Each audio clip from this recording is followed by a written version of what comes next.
উত্তর কোরিয়ার নতুন পারমাণবিক ক্ষেপণাস্ত্র কি যুক্তরাষ্ট্রের জন্য হুমকি তৈরি করতে যাচ্ছে? কারণ মার্কিনি যে কোনো অঞ্চলেই উত্তর কোরিয়ার আন্তঃমহাদেশীয় ব্যালিস্টিক মিসাইলটি হামলা চালাতে সক্ষম। এদিকে আঞ্চলিক ও বৈশ্বিক বিভিন্ন ইস্যুতে উত্তর কোরিয়ার সাথে কৌশলগত সম্পর্ক জোরদার করতে চলেছে চীন। কিন্তু প্রশ্ন হলো, হঠাৎ দুই পারমাণবিক শক্তিধর দেশ এক হচ্ছে কেন? এটি আসলে কিসের ইঙ্গিত দিচ্ছে? উত্তর কোরিয়ার ক্ষমতাসীন ওয়ার্কার্স পার্টির ৮০ বছর পূর্তি উপলক্ষে বিশ্বকে নতুন বার্তা পাঠালো দেশটি।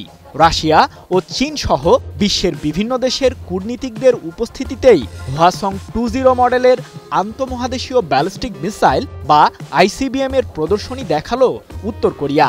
দেশটির তৈরি নতুন এই মিসাইলটিকে উত্তর কোরিয়ার সামরিক বহরের সবচেয়ে শক্তিশালী কৌশলগত পারমাণবিক অস্ত্র হিসেবেই বিবেচনা করছে সমরবিদরা।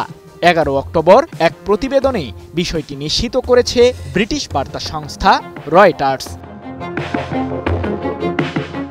পারমাণবিক শক্তিধর দেশ উত্তর কোরিয়ার হওয়াসং সিরিজের এই মিসাইলটি যুক্তরাষ্ট্রের মূল ভূখণ্ডের যে কোনো স্থানেই হামলা চালাতে সক্ষম, যার কারণে কিছুটা চাপেই রয়েছে মার্কিন প্রশাসন।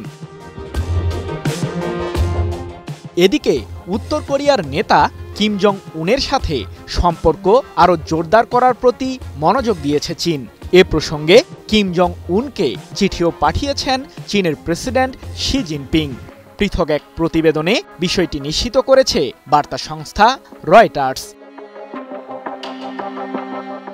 আঞ্চলিক ও বৈশ্বিক বিষয়ে কৌশলগত সহযোগিতা বৃদ্ধির প্রতি জোর দিয়ে চীনের প্রেসিডেন্ট বলেন, আমরা ভালো বন্ধু ও ভালো প্রতিবেশী, এই বন্ধুত্বকে আরও শক্তিশালী করতে হবে।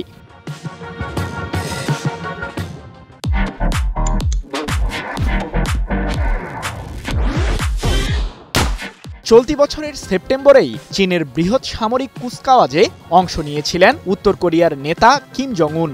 সেখানে রাশিয়ার প্রেসিডেন্ট ভ্লাদিমির পুতিন, চীনের প্রেসিডেন্ট শি জিনপিং এবং কিম জং উন এক কাতারে দাঁড়িয়ে পশ্চিমা শক্তির বিরুদ্ধে এক কঠোর বার্তা পাঠায়। বিশ্বব্যাপী মার্কিন প্রশাসনের সাম্রাজ্যবাদ যে শেষ হয়ে আসছে, সে বার্তাই আসে বেইজিং থেকে।